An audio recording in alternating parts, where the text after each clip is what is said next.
The year is 1966. The world is plagued by divisions, and still is, depressingly. The Cold War looms. Just 3 years prior, the fight for racial equality reached a fever pitch with the March on Washington, and then continued to today. In the United States, growing opposition to the Vietnam War will only result in further divisions, and on top of it all, Walt goddamn Disney dies. Definitely a tragedy of equal measure to all that other stuff. But amidst all that, a little spark of hope graced tiny television screens nationwide. A quaint, stupidly expensive, hopeful science fiction series, Star Trek. I probably don't need to tell you what Star Trek is about, and if you're really itching for more details on Trek's production history, you should probably go watch the Movies with Mikey series on just that. But beyond its production and subsequent cultural influence, what's most notable about Star Trek for our purposes is the ethos behind its creation. See, creator Gene Roddenberry's mission, or one of them at least, was to present a more optimistic vision of the future and of humanity. He was ardent that the main cast, the crew of the Enterprise, represent a sort of multicultural harmony, both by having cast members of various ethnic backgrounds and by mandating that the crew never engage in interpersonal conflicts. Star Trek presents a future where the people of Earth, and indeed numerous alien cultures besides, have come together in peace and unity. They worked to understand each other by communicating and created a more harmonious society. Sure, various external elements in that fictional universe worked to undermine that peace, and even later Star Trek shows strayed from that vision, but still, with the original series, that core principle remains, an optimistic outlook which espouses the hope that we can all, as a species, come together and understand each other if we just take the time to sit down, communicate, and listen to one another. What's this video about again? Alright, Precure. Star Twinkle Precure is very much the season of unity, even more so than every other season in a genre all about coming together in friendship and teamwork and yada yada yada. As hackneyed as it might seem to compare the one Precure season that goes to space with that one space show everyone knows, it's really almost painfully appropriate, as on top of being prime Maho shoujo content, it comes closer to espousing Gene Roddenberry's ideals than even any Star Trek show since The Next Generation. Star Twinkle Precure dares to spark creativity and curiosity with its exploration of space and the various peoples and cultures therein, advocating for and celebrating multicultural unity through simple acts of communication. It's by no means perfect about all that.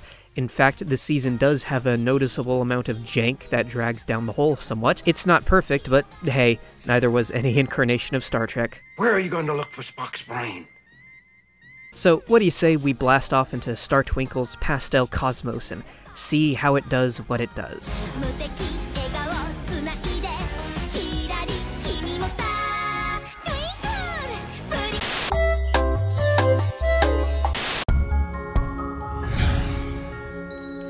Star Twinkle Precure is the 16th season of the Multimedia Pretty-Cure franchise. It aired from February 3rd, 2019 to January 26, 2020, and was directed by Hiroaki Miyamoto, a man whose most notable anime credit is having directed One Piece film Gold. Series composition was credited to Isao Murayama, who previously served in the same role for Maho Tsukai Precure, which might be setting off some alarm bells, but please ignore them. We'll address them in due time. For now, what's important to note is that the director has a special connection to his own season. He's got a daughter who loves Precure and who likes to draw. And whether art is reflecting life or life is reflecting art here, it sure is fitting that the daughter of this season's director is a creative type when Star Twinkle Precure is, first and foremost, all about creativity and imagination. And it declares itself so in oh so many ways. Regarding creativity, not only does the cast make grand magical girl speeches about all that, but the very premise of the show is one that requires a vivid imagination to execute, and when executed well, it paints creativity as a positive force that, when properly applied, can meaningfully affect the world and people around us and ourselves. And that's a lot to throw out there, so let's look at some examples. Twinkle Precure is at its best when it's in creative mode. In other words, when it's in zany sci-fi mode, exploring wacky alien worlds and cultures like Star Trek, but cute and more hopeful. Like in episode 10, when the crew land on a planet with much higher gravity than they're used to. Not only does this serve for wacky hijinks, like, oh, we're so tired after all this walking, but you've only walked 10 feet. But the details that were shown about this world reflect a considered imagination. These things aren't randomly thrown on screen, they have a certain internal logic. The prime example of this is the planet's inhabitants being short and stocky.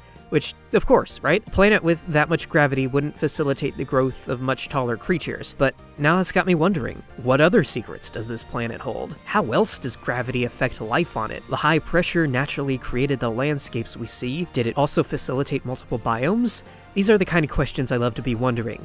They get my imagination going. If Twinkle Precure had slapped a bunch of random shit together and called it a planet, then I wouldn't be wondering these things. But because the creative staff were considered in their creativity, because they took the time and effort to conceptualize a sensible, if totally out there, alien world, they were able to create a universe that sparked curiosity and imagination. That doesn't happen on accident, you know? Twinkle Precure's best moments are never an accident. Its most confident outings are consistently those creative, wacky sci-fi romps. My favorite episode of the season was the first real one of those that decided to go no holds barred on being weird and out there. You know, episode 15 is going to be wild from its very first moments. Suddenly, that cold open that has plagued and homogenized every episode up until this point is gone. Instead of opening with Hikaru telling you once again that she is a second-year middle schooler who loves constellations in space, who today will transform into a Precure again and draw what she wants with her imagination, 15 just opens straight on a close-up of her bedazzled eyes, looking out at a luminous alien city. By forgoing the formalities and jumping straight into the weirdness, the mere opening of this episode signals that the next 20-odd minutes are going to be chock full of new sights, people, and ideas. We're primed to expect something new and creative, and lo and behold, the episode bloody delivers. Not only do we spend the entire episode on an alien world, but we get introduced to so many things, both strange and important. A notorious thief who plagues the galaxy, a bloody octopus space mafia, an intergalactic auction which Madoka bamboozles into believing that donuts are the most valuable item in the universe. This shit's wild and it's great. It even features some of this season's most exciting action scenes, directed by Kazuho Takatoya and storyboarded by everyone's favorite Yuta Tanaka. And all of these words cannot do justice to how much fun this episode was and how much it reflects Twinkle Precure at its best, when it is confident in its creativity, when it's willing to go out and explore the universe it's creative. The fun it shows us seems almost effortless. If creativity can be a force for positive change, what better way to show it than by being creative? Explore the stars, create the stars. That's the shit I like to see.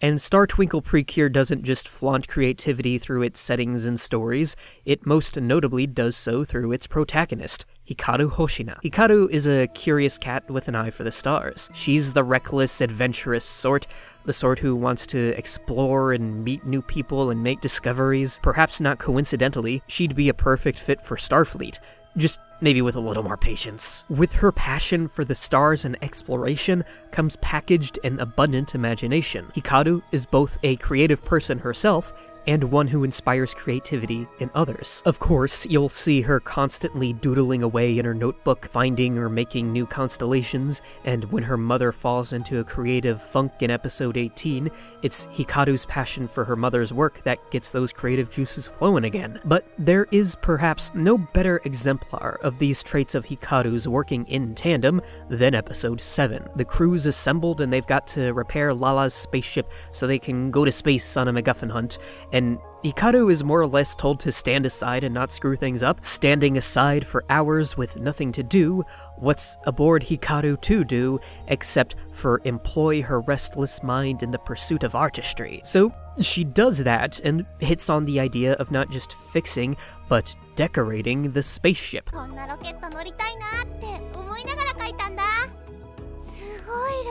Her creativity is what keeps her going, and soon enough it gets the others going too. The idea is met with resistance at first, but before long everyone agrees and is newly reinvigorated. Previously they were getting burned out from all the repair work, but now their motivation has exponentially grown, and with all that passion the work gets done long before anyone thought possible, and all because of Hikaru's creativity and boredom. Thus, we see that creativity is an inspiring force. It sparks joy in those who share in it, kindles excitement and passion where those things might otherwise have been lacking. It turns a boring day of work into fun memories that will last a lifetime, and the resulting creations will forever serve as reminders and symbols of that passion. Indeed, Hikaru's creativity goes on to inspire positive change not just within her small social circle, but literally around the universe. First, she inspires it in her lifelong partner, Lala, who in turn goes on to inspire change in her rather rigid and stagnant homeworld through her own newfound creativity. It's a power that we all have, and that we can all learn to harness, and when we do that, we might open doors we never thought possible to open, like doors to other cultures, perhaps. And, in fact, I would argue that this is what Twinkle Precure is all about. In the spirit of Star Trek, it advocates for the creation of a more unified, harmonious, multicultural society, and it posits that such unity can be created through the simple act of communication. Star Trek had its bridge crew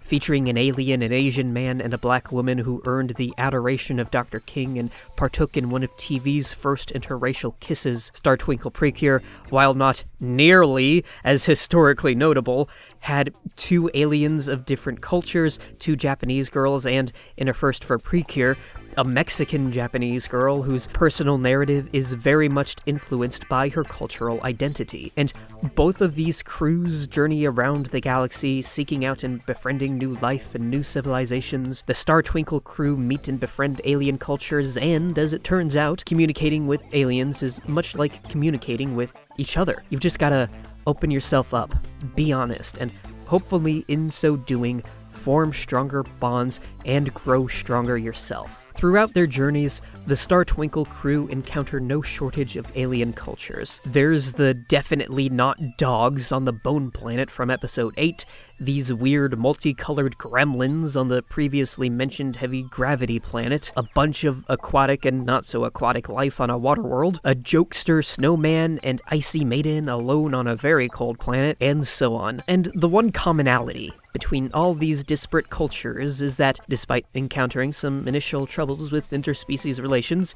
Hikaru and co befriend all of them simply by communicating, by sitting down and really getting to know them and value their respective cultures. Episode 8's Not Dogs are a prideful people whose symbology and beliefs the crew need to learn to respect before earning those Not Dogs' respect and friendship. Jokester Snowman in Episode 24 tried everything he could to get into the Icy Maiden's good graces, except sit down and talk to her. And what do you know, once he actually did that, they were able to start a real relationship. With, of course, some help from Hikaru and the gang. Oh, and, cannibalism, apparently.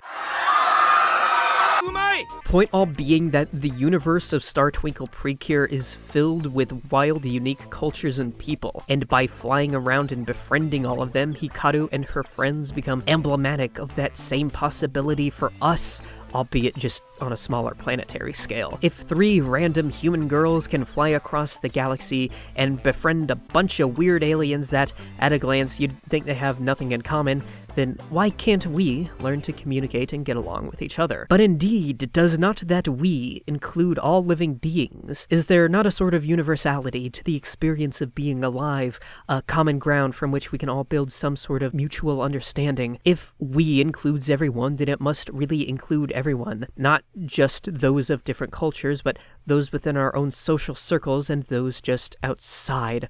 Like the villains, maybe. Capard, loosely drawn from the kappa of Japanese folklore, is an interesting case in that he's more or less a perfect foil for everything we've been talking about so far, for everything that Hikaru and the crew represent. If Hikaru represents the multicultural perspective, the hope that all peoples and cultures have the potential to come to a mutual understanding and even friendship, then Capard represents the opposite.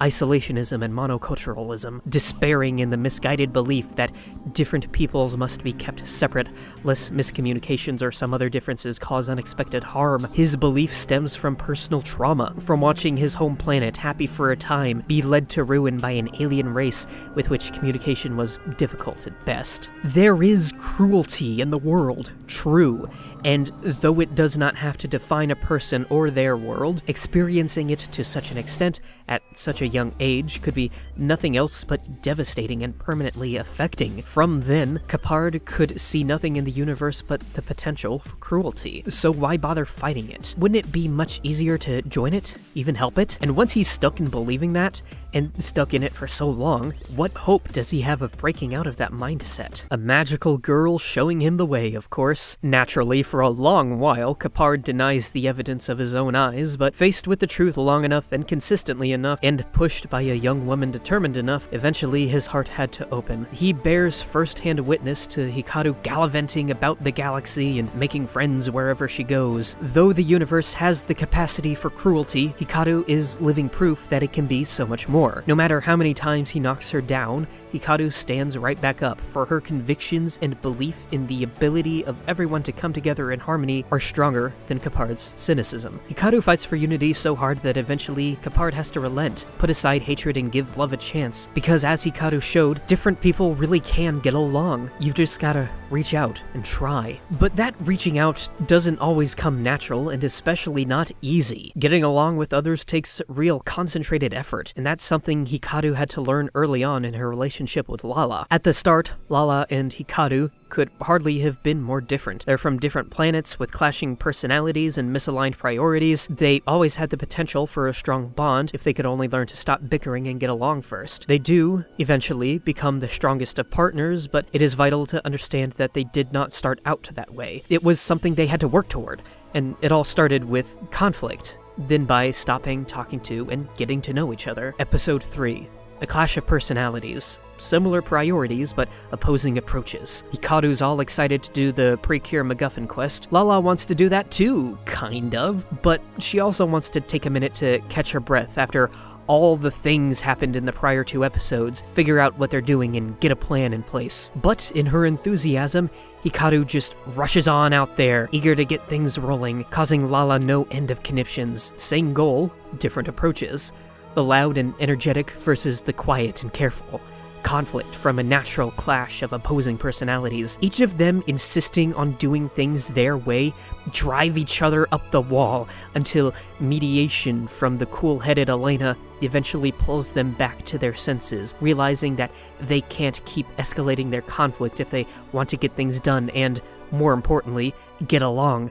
They have to sit down and talk to each other, figure out why they're doing what they're doing, and maybe start to see the value in the other's approach. And through doing all of this, Lala starts to learn to be a little more spontaneous and a little less reliant on her old, slow method of letting the computer do everything for her. And through all of that, starts to become a more independent person. Hikaru, in turn, learns the value of slowing down and thinking things through, becoming a more thoughtful person. Thus, these 2 strangers from disparate cultures, by sitting down and communicating, not only bridged the gap between them and grew their bond, but became better people themselves. Multicultural unity is thus not just about acceptance of others, but personal growth. Accepting is one thing, but understanding and friendship? That's the real shit. Indeed, thanks to all of that, Lala herself becomes a symbol of multicultural unity. This lovable little lime who, as a result of befriending an Earthling and growing from someone who relies on the internet for everything into someone who tries to figure shit out for herself, probably has the greatest direct effect on breaking down cultural barriers through directly affecting her own culture. She's someone who struggles throughout the series with finding a sense of purpose and maturity, and she's only able to overcome those struggles and come into her own thanks to mingling with and learning from so many different cultures. And once all that's said and done, her own family and then her people look at her and are all like, shit, that's cool, me too, let me try. So, good on her is what I'm saying. Oh, but I would be remiss not to mention Elena Amamiya in this whole discussion of multiculturalism. I just realized that because her name is Amamiya, her dad must have taken his wife's name, which that probably only matters to me, but I think that's cool. Anyway, quite unique by Precure standards, she's a dark-skinned, half-Mexican primary cast member, and much of her story is explicitly about seeing past cultural differences and building bridges via communication. Not to put too fine a point on it, but her mother, and eventually she herself, work as a bloody translator for Pete's sake. And I don't invoke Pete's name lightly.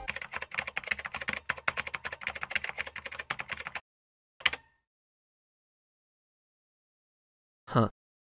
Anyway, Elena's childhood troubles with cultural barriers haunt her well into the present, even if she's mostly managed to push past them. When Elena's tasked with composing and presenting an English language speech in episode 39, the disguised villain Tenjo unwittingly challenges her to reflect on how those past challenges shaped the person she is today, and it's through this speech she delivers that we learn about what she went through, how othered she felt, how she had to learn to embrace and appreciate everyone's differences as the things that make us unique individuals, and that those differences don't have to divide. They're things we can learn to understand and celebrate, things that can ultimately bring us together if we try. And this mindset of hers is very much reflected in her actions, and nowhere is that clearer than in episode 34, when this cactus alien lands on Earth that cannot communicate using speech or really any method the girls are familiar with. Elena makes it her mission to find a way to communicate with it anyway, and befriend it, because differences such as those are no excuse for not trying to see the best in someone. Sure, some of those differences require extraordinary effort to overcome, but by overcoming those differences and finding a way to communicate, Elena not only demonstrates that cultural and communication barriers can be overcome, but that they should be overcome, as doing so allowed her to make a new friend. And honestly, what other motivation do you need? Once again, using communication to move past sociocultural barriers is the name of the game. And once all that's said and done, Elena can go on to inspire others to do the same. Say she has a friend who's struggling to communicate something important to someone important, causing no shortage of stress and anxiety, and further building upon pre-existing barriers to communication and harmony. Well then, Elena just might be able to lend that friend a helping hand to move past all that. I'm talking about Madoka, if that wasn't already clear. The barriers that Madoka Kaguya have to overcome are more social in nature, but they're similar in that they are intertwined with conflicting worldviews and result in a sort of othering mentality. And the key that allows her to move past those issues is, of course, working up the nerve to confront them head-on just by speaking her mind. Those barriers are roughly twofold. The burdens of unreasonable expectations brought on by classism, very much in the vein of Reika from Smile Precure, but with clearer external motivators behind the character's actions and mental hang-ups. Madoka's an intelligent and talented high-class girl from a rich family who, up until the start of the show, has lived her life according to her father's whims and expectations. She's intelligent and diligent because she was raised to be. You aren't going to dishonor the family name by getting poor grades, are you? She's an ace at archery because it's a family tradition that her father forced her to follow, and you're not about to dishonor the family tradition, are you? And she's expected to go study abroad after the school year is up because that's where she'll obtain the education necessary for what her father has in store for her. It's bad enough that she's already going to a commoner's school. You're not going to dishonor the family name by continuing to do so for your higher education, are you? No, you'll do as father says. Study abroad, apart from those common rabble. Be the best at all you do, no matter what. All is as father wills it. And boy, does Madoka want to break free, and boy, is it tough to just say that. Through her experiences with Hikaru and the gang, and especially Elena, Madoka learns that the world, nay, the universe, is a much wider and more friendly, welcoming place than the one her father raised her to live in, where father sees himself and his family as better than everyone else thanks to their social status and wealth and what have you. Madoka sees that the opposite is the truth just by befriending alien cultures, not to mention her social circle being filled exclusively with those low-class heathens that make daddy roll his eyes in contempt. Madoka Madoka learns firsthand that many of the socio-cultural barriers between people are artificial, and even when they're not, they can be overcome just by sitting down and talking with someone. And yet, despite learning all of that, just sitting down and talking to Daddy proves no easy feat. She knows what she wants, but can't work up the nerve to say it to his face on her own.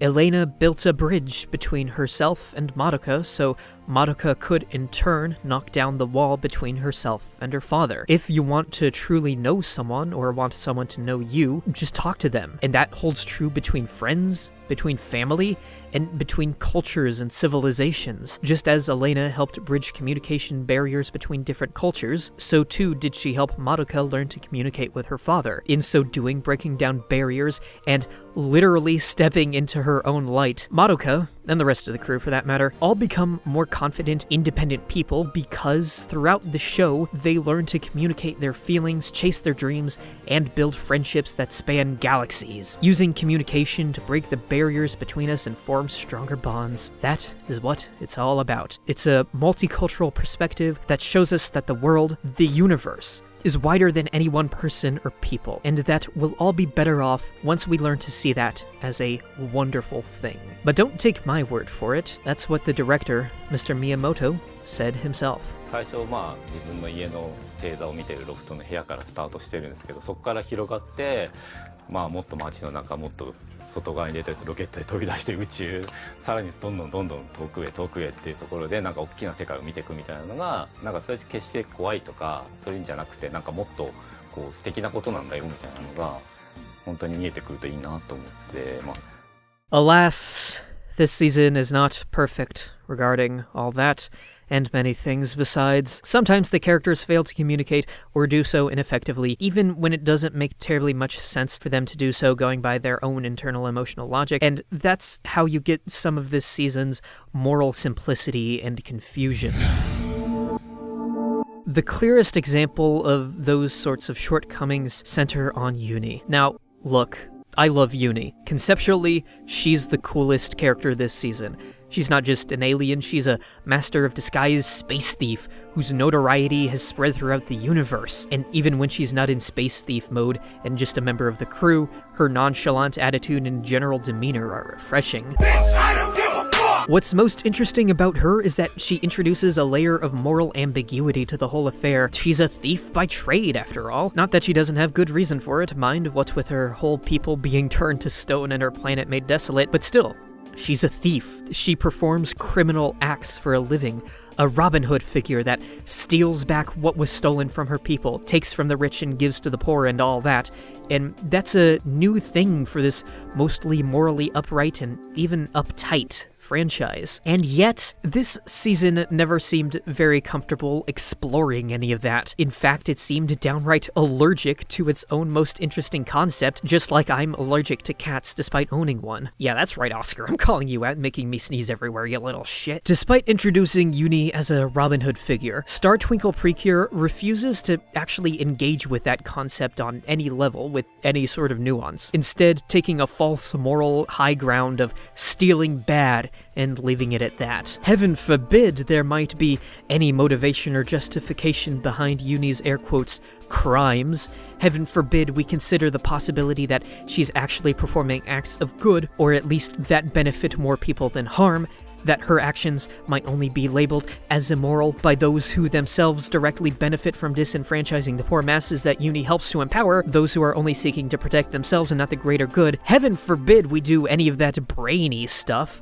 No, stealing bad, that's all they do with this concept.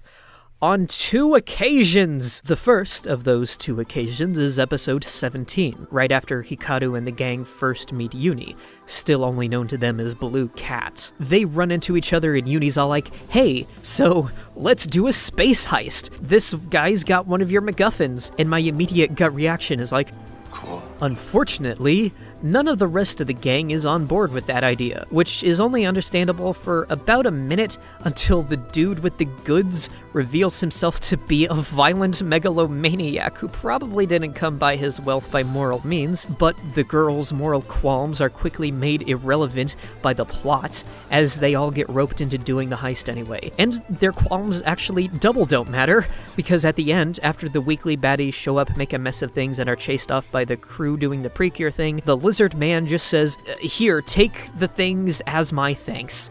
So they didn't have to steal after all, and didn't have to worry about all that morally gray hard stuff. Never mind that the lizard man honestly tried to have them murdered through hired hands and dangerous oversized feral animals. Never mind that many of the possessions Uni sought to repossess were stolen from her people. Never mind that the legitimacy of the rest of his wealth is questionable at best given his behavior during his 2 appearances as of that point. No, he just smiles and gives them the things, and everything's fine. Everything's cool. It was not cool, but, okay.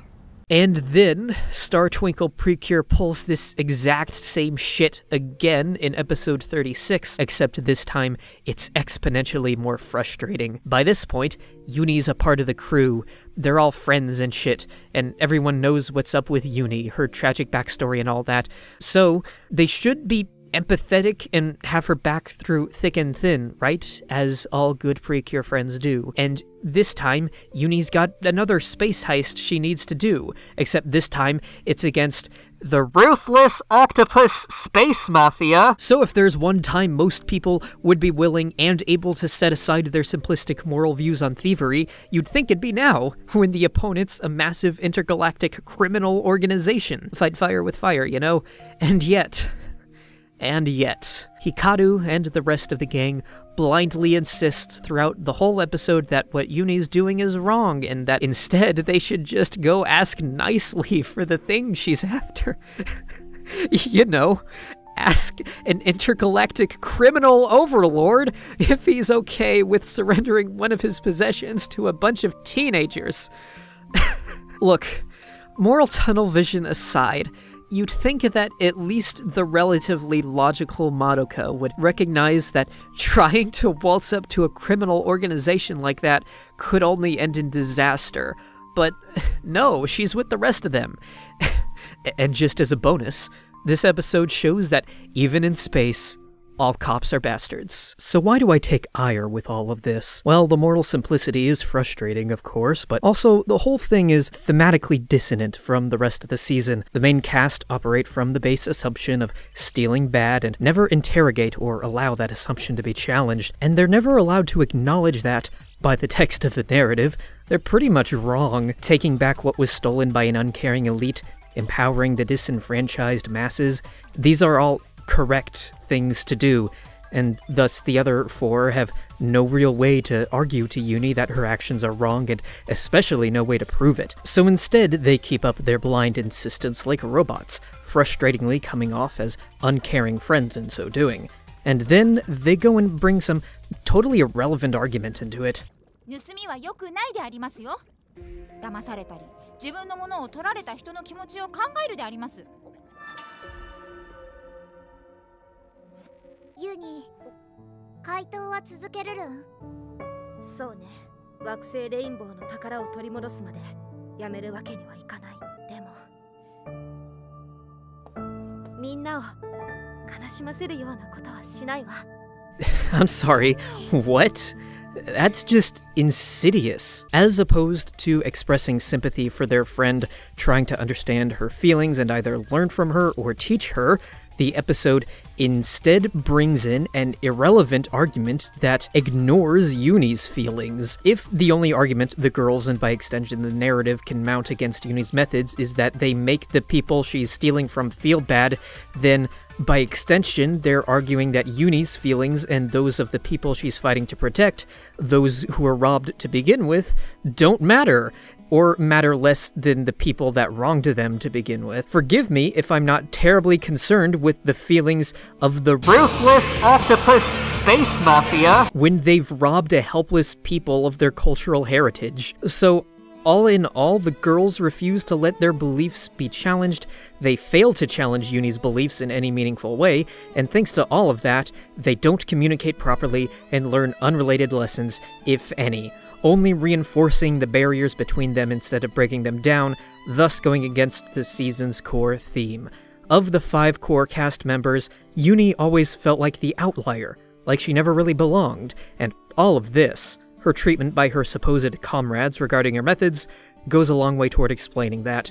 And I guess, at the end of the day, we just can't have kids learning that eating the rich is a good idea. After all, we've got toys to sell. In summation, Uni did nothing wrong. Hashtag justice for Blue Cat. And I just spent a whole lot longer on that than I thought I would, so let's take a moment to recalibrate. We went off on that whole tirade to demonstrate that Twinkle Precure doesn't always stick to its guns with regard to those Star Trek ideals of peoples coming together and communicating, working past their differences to build a better society. And there are plenty of more ways that Twinkle Precure strays from those ideals and otherwise just doesn't really grapple with the ideas it sets forth. But before we get into another example, it's first worth acknowledging that Star Trek itself was far from perfect about all that too, making for a good point of comparison. And I'm not even talking about New Trek either, as easy as it is to point to the ineptitude of Into Darkness.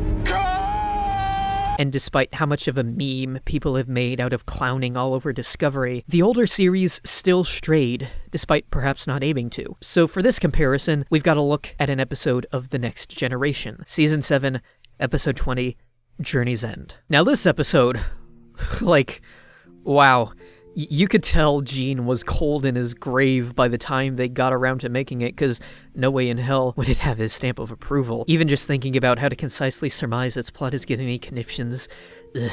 So, the Federation has signed a treaty with the Cardassians, the lead-up to and purpose of which were left vague. Something about peace, I'm sure, but the end result is that the Cardassians now own some Federation worlds, and we've got to evacuate the people living there right quick. Picard and the Enterprise are tasked with the evacuation of one such planet, which he shows some unease about, but quickly agrees to because orders are orders, and how awful would it be if they abandoned their people to Cardassian rule, right? So they hop along to their assigned planet, meet the people they need to evacuate, and oh wait, the people they've been tasked with forcibly removing from their homes are descendants of Native Americans. Oops.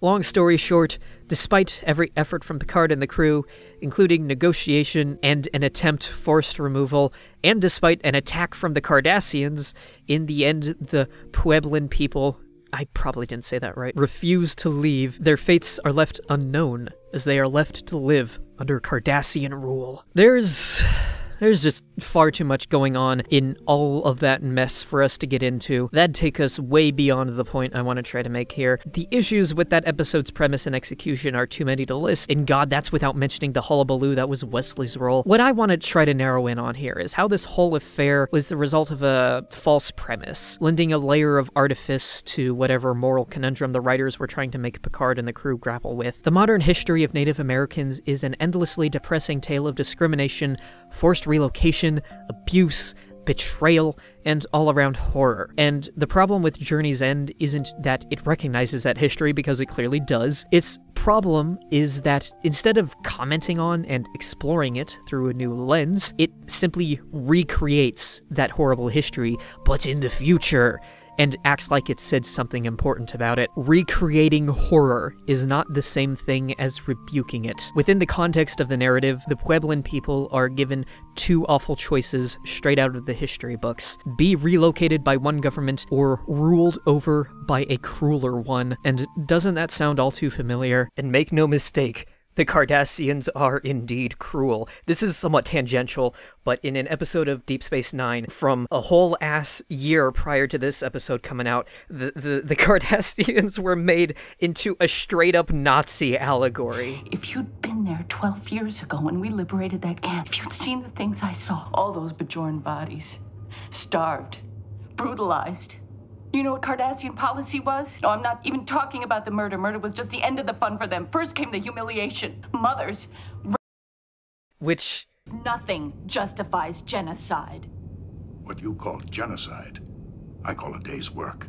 Yikes, man. And don't try to tell me that it's a different show so it doesn't count. The treaty that's the major plot point of Journey's End goes on to be a major plot point for the whole Makee Cardassian conflict in Deep Space Nine. It's a whole thing, okay? It's a thing.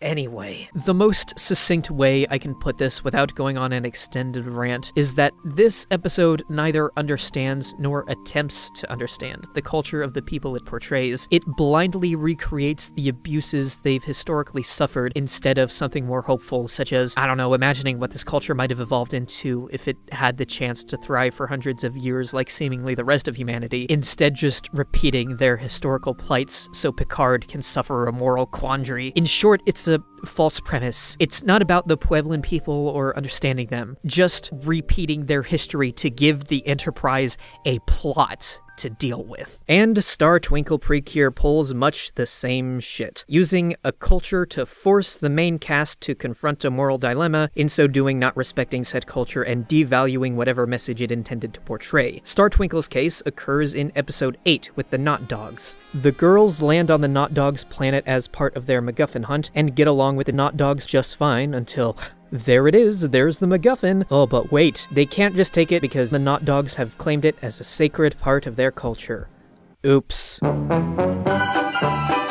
The Not Dogs eventually surrender the MacGuffin after the girls prove their virtue in a magic fight against the baddies, all of which would seemingly have been in the service of a message about respecting the culture of others. However, that whole message is undermined due to the episode itself seemingly not respecting the Not Dogs culture. And it gives this impression because it is inconsistent in its portrayal of that culture. The episode seems willing to change the Not Dogs culture on the fly just to facilitate the plot. And how do you respect a culture when you can't even decide what that culture is? The primary cause of this inconsistent portrayal comes at the end of the episode when, after quickly changing their minds about everything and handing over their sacred object of worship to a bunch of strangers who, mind you, did not attempt to communicate what this object actually was, going against the season's thematic focus on communication. You gotta give us more than that, Lala, come on!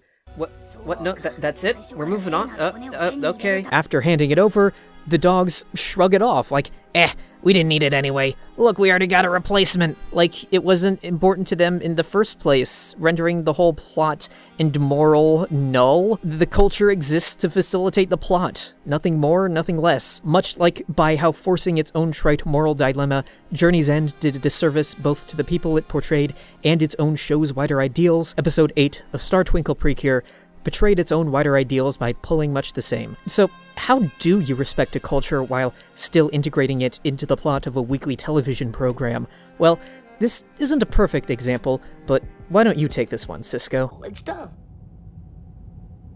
No, it's not. You've got to realize something, Jake. It's a matter of interpretation. It may not be what you believe, but that doesn't make it wrong. Alright, so those two deep dives into particular shortcomings of Star Twinkle Precure, Uni's thievery, and the Star Trek-adjacent false premise of Episode 8 are microcosms of some of the problems Star Twinkle tends to run into, and illustrative of how it doesn't always stick on message, but there's a broader structural problem that also holds Star Twinkle back from being terribly cohesive thematically. Remember the alarm bells I asked you to ignore at the start of this video like half an hour ago? Well, you can unmute them now because you're right, Star Twinkle Precure suffers from the Maho Tsukai problem. For those in need of a bit of a refresher, Maho Tsukai Precure's big problem was that it consistently failed to utilize its most important unique asset, its magic world. It went out of its way to establish this whole new magic world and then spent far too much of the season not exploring it, instead dedicating many episodes to having the characters do comparatively boring normal human things in the normal boring human world, turning the whole affair into a rather frustrating viewing experience. Its most engaging episodes were the ones set in the magic world, and anytime an episode wasn't set there, you just spent the whole episode wondering why it wasn't. Star Twinkle Precure suffers from much the same issue in that it establishes that there's a whole wide universe out there teeming with life to be discovered, and its best episodes are mostly the ones where the crew's out in space, and yet despite that, the show keeps the main cast confined to Earth for like 2/3 of the episodes. Can you imagine if 2/3 of The Next Generation was spent on Earth and was about Wesley Crusher attending Starfleet Academy? Who would watch that? I would! Not scientifically possible! Now, to Star Twinkle's credit, I do not think it is as egregious in this offense as Maho Tsukai was, and I do believe the time spent on Earth was much better justified by the text. There's the whole multi-episode process of just assembling the crew, then they've got to repair and outfit the ship before they can even think of going to space, and even then, once they're finally able to blast off, Elena and Madoka make it clear that they have responsibilities that they can't just abandon, which means they can't be away for extended periods of time, and it's like, alright, I get it. We're staying on Earth. You've made this clear. No point in getting hung up on that. And the Earthbound episodes are generally, fine. Many of Star Twinkle's Earthbound episodes do a much better job than Maho Tsukai's of feeling narratively, thematically, and emotionally cohesive and relevant. Still, I can't help but get a sense that there's a big missed opportunity here with regard to the various wild stories that were waiting out there in the stars forever unexplored, and at this point, I can't help but start wondering why. Why did Star Twinkle Precure, and by extension Maho Tsukai, confine itself so often to just Earth? Especially when the director seemingly recognized the value of showing kids how much wider the world is than just what they see around them. Like, is this just some studio-enforced norm founded from a misguided fear of losing the target audience should things get too weird? Is a false sense of normalcy trying to enforce itself over the creative zeal of the staff? Like, oh, don't worry, all you young ones watching, these characters may sometimes do fun things, but you gotta make sure you go to school and do your homework. And isn't reinforcing that boring norm at odds with the characters' curious natures? My mind is reeling with related possibilities that are all equally speculative and hard to justify. What is worth noting, however, is one last related parallel to Maho Tsukai: the man at the head of the writer's room, Isao Murayama. He did series composition for both Maho Tsukai Precure and Star Twinkle Precure, and that they both suffer from this same issue of stagnation while he was the one in charge of story is certainly interesting. To be clear, I'm not trying to assign blame here or anything. After all, he was directly behind the script for some of the season's strongest episodes, most notably episode 15, which, if you'll recall, is bloody fantastic, and one of the spacefaring ones. Just, I can't help but feel that it's a pretty unlikely coincidence that two seasons suffering from largely the same overbearing issue were both headed by the same writer. But hell, for all we know, it's only because of Murayama that Star Twinkle was able to push itself as far as it did creatively. I'm unable to verify this myself, but I've heard whispers around that Murayama said in an interview that he initially rejected the position of series composition due to part of the initial concept not resonating with him, or something like that. And the fact that he ended up in that position anyway tells me that he might have had some influence over that concept, which means maybe he was able to push the show in a weirder direction? I don't know for sure. All I can do is speculate based on third-hand information, but still, I felt all of that was at least worth mentioning. All of that aside, I can't help but bemoan the missed potential and scratch my head at some of the creative decisions that would have made more sense if the season did put greater emphasis on exploring the cosmos. Like, they made a whole big deal about outfitting the ship with personalized rooms for each of the crew, which would make sense if they were stuck in space on extended multi-day voyages, but they never are, and then they go out of their way to get Uni her own room really late in the game after the MacGuffin quest is over and most of their spacefaring is done, leaving it a purely symbolic as opposed to practical act, and I'm just like, you set all this up and never used it, man. It's just a shame. Like, I'm sitting here dreaming about an episode where they're all just stuck in transit between destinations and they start developing cabin fever, aimlessly drifting between their rooms in the common area, learning lessons about how to live together, and oh man, I want that now. Man, shame.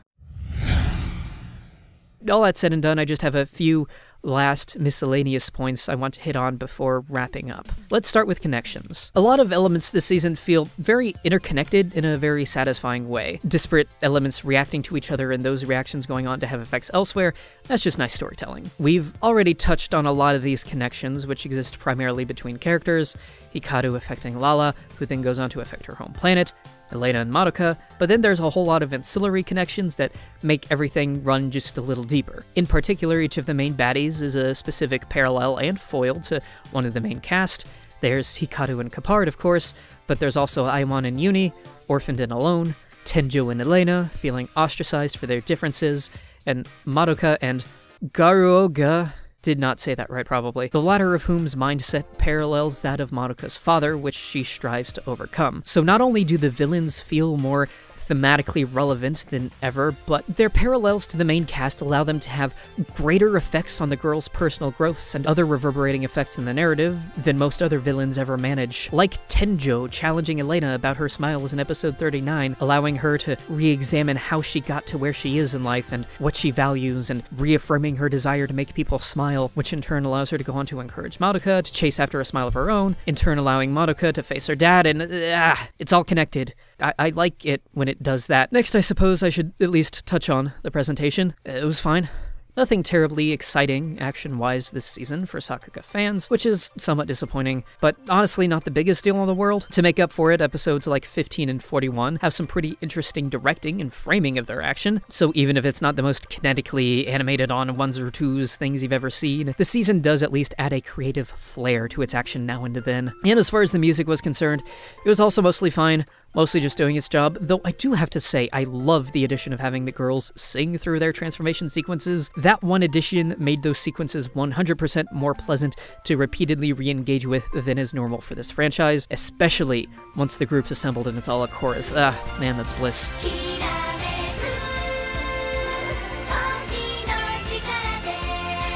Next up, I feel like this story could have used more Elena. Many of her more important character beats we only learned about secondhand. She doesn't really develop over the season so much as reaffirm who she is at the start. Everything we learn about her, recognizing that she was different from everyone else around her and struggling to get along with people and smile because of those differences, we don't see that actually happen. Instead, we'll see her brother go through those things and she remembers what it was like for her, or she'll give a speech about it in front of the school. I get that it might have been a bit heavy for the tone Precure generally goes for to have her struggling with something like that for anything more than flashbacks, but still, in general, stories are more engaging when characters do things, learn things, and grow, as opposed to remembering all the doing and learning and growing they already did. Lastly, for once I feel the need to go out of my way and mention this season's tie-in movie.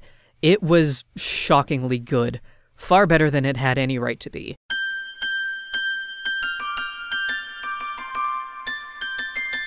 I don't want to spend too long on this point because it's beyond the scope of the main series, but holy shit, people. Like, in the entire Precure movie canon, there is no single entry I would call required viewing, except, of course, the Mahotsukai crossover movie.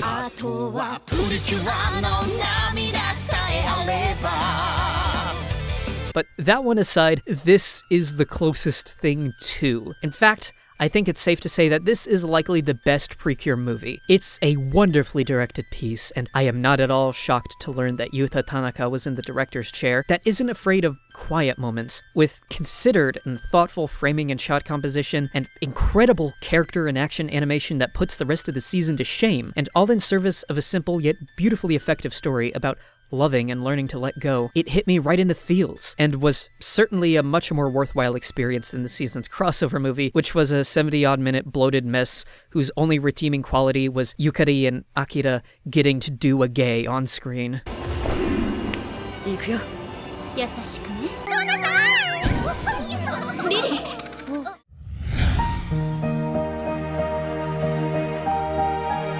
To close, I feel it's only appropriate to mention that this season has just about the perfect ending. After the whole finale hullabaloo, in the penultimate episode, the crew all part ways after a tearful goodbye, knowing that, due to the vastness of space, they may not see each other again for a long time, if not ever. The last episode starts up, then wait, what? Why are Lala and Uni just here again? Isn't that wholly undercutting the emotional core of everything that's happened? And is that the main girl of the next season? Oh god, this is garbage.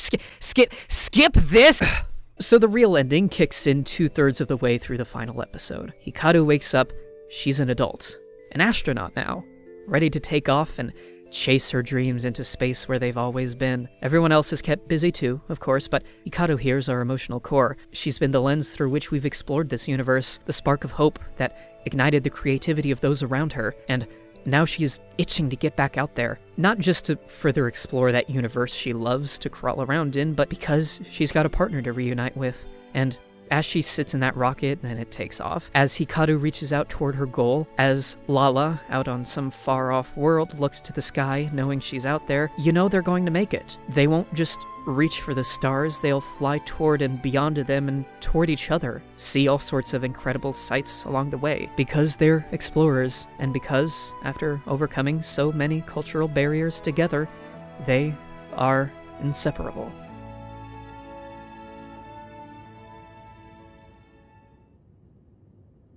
Up until about 100 years ago, there was one question that burned in every human, that made us study the stars and dream of traveling to them. Are we alone? Our generation is privileged to know the answer to that question. We are all explorers, driven to know what's over the horizon, what's beyond our own shores. Yet,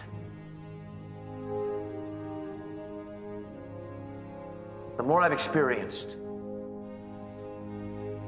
the more I've learned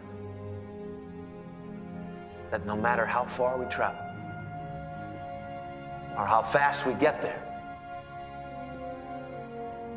the most profound discoveries are not necessarily beyond that next star. They're within us, woven into the threads that bind us, all of us, to each other. The final frontier begins in this hall. Let's explore it together.